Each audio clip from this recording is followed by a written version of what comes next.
और मेरे आका करीम अलैहिस्सलाम ने यह इरशाद फरमाया कि लतफ्तहुन्नल कुस्तुनतिनिय्या फलनिअमल अमीरु अमीरुहा वलनिअमल जैशु ज़ालिकल जैश। मेरे आका ने फरमाया कि वो दिन आएगा जब जरूर बजरूर तुम कुस्तुनतुनिया को फतह करोगे, और उसका अमीर क्या अमीर होगा, और वो जैश क्या जैश होगा, वो लश्कर क्या लश्कर होगा।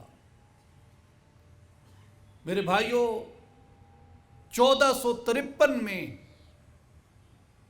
हुजूर अलैहिस्सलाम के विसाल मुबारक के कमो बेश 800 साल बाद, 800 बरस बाद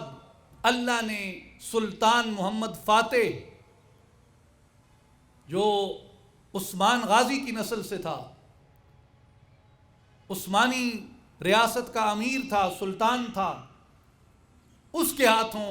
अल्लाह ने कुस्तुनतुनिया की फतह रखी। और 800 बरस बाद मेरे आका की यह बशारत भी पूरी